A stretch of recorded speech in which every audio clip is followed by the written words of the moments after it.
All right, so for those of you that, I think everyone knows me here, but I'm Carl Jackson, formerly Elder Jackson.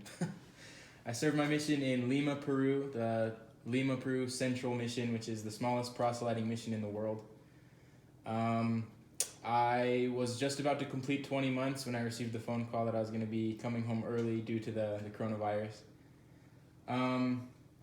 I shared this with my parents right when it happened, when I had communication with them when that phone call came, but I always thought during my mission that coming home was going to be the easiest thing in the world.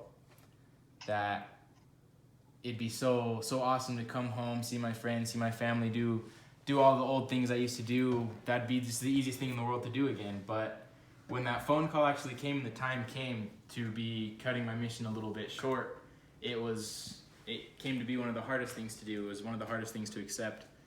There was a couple days when I just kind of shut down, and it really showed me how much I had learned and how much I really appreciated the things that I learned on my mission. And for those of you that do know me, I'm sure pretty much everyone does. Those of you that know me better than most, maybe.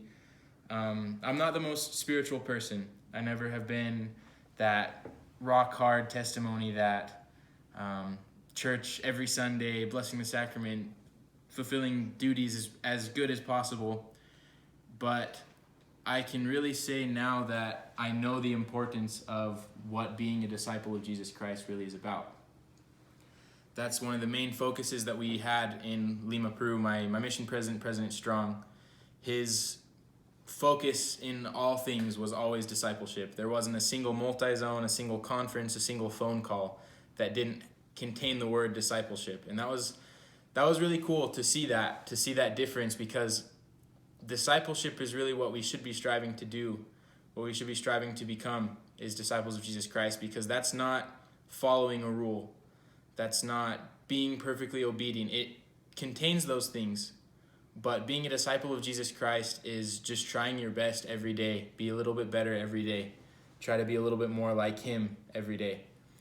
And having that mindset during my mission, because of that focus of my President Strong, it changed my outlook on the people of Peru. The people of Peru, as well as in the Philippines, they're highly Catholic.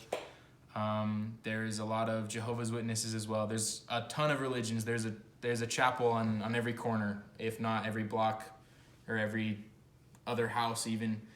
Because people there, they have a fear of hell, basically, because that's what a lot of other religions focus on, is heaven and hell. You do one bad thing, you're going to hell.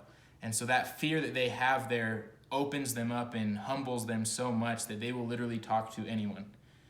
And it was really cool to see that. It was a very different personality, very different culture in that way, because they're so open to talk about God. When I feel like here in America, everyone's kind of shut down. It comes to God and it gets a little bit awkward. People want to talk about other things, but there's not a single conversation in the street that doesn't bring up something about God, whether it's, oh, glory to God, I'm doing okay, thank you for asking, or anything that happens, it always comes back to Jesus Christ, it comes back to God. So that was really cool to see those examples of people outside of our own church, the Church of Jesus Christ. But that was really cool. That's something I really enjoyed seeing there in Lima. One of my favorite experiences there in Lima is with one of my recent converts as well. Her name is Nadia. And she was one of the most genuine people I've ever met. She was just straight up with us. The first time we talked to her, she's like, I'm not getting baptized. I'm not going to do this. I'm not going to stop drinking. I'm not going to do anything. I'm going to listen to you guys because I feel like God will be mad at me if I don't. And that genuineness, we kind of went in there a little bit scared, like this is just going to be kind of a battle maybe. We don't know what's going to happen. But we got in there and we started talking, and she brought out some soda crackers and some jam, which is a normal snack there in Lima, is just put some jam on some soda crackers with butter.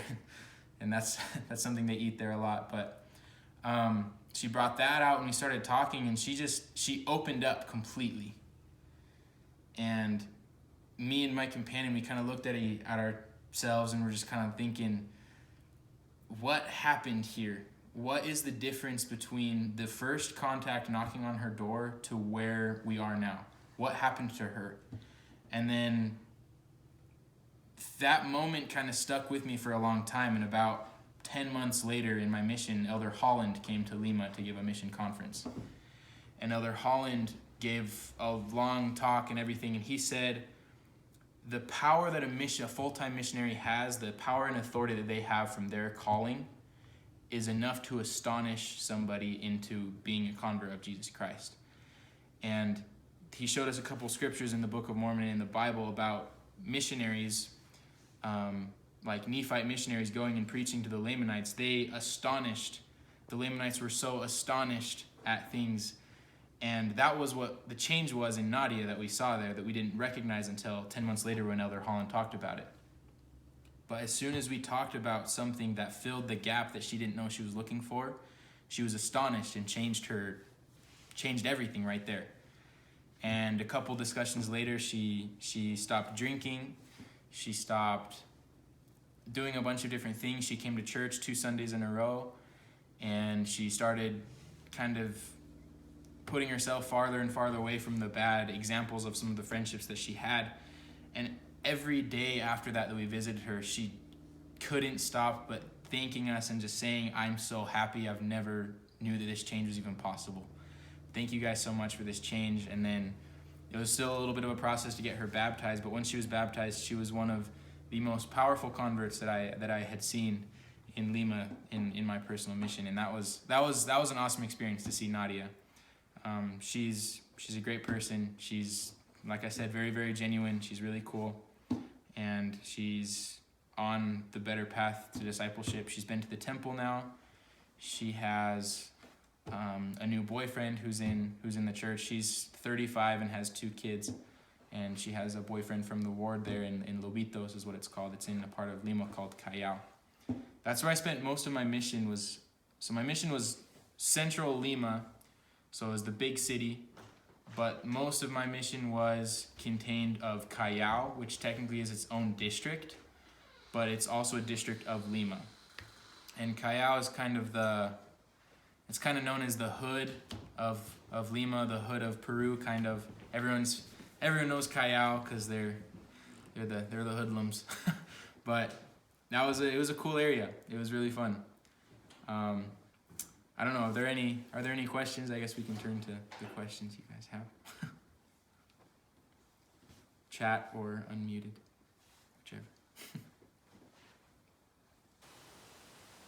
You were in the hood, did you get shot at or anything similar to that? Well, I guess if you want to ask that question. I never got shot at. I did have a few guns put to my head or pointed at me for different reasons. The strange thing is I never got robbed. It was just kind of people that were on drugs that wanted to ask my name at gunpoint, so that's what they chose to do. There was one area that actually wasn't in Callao. It's in an area called La Victoria, which is right outside the central rich part of Lima. And that's where some of the biggest drug cartels run through. And that was the place where I heard the most gunshots. I think just about every night.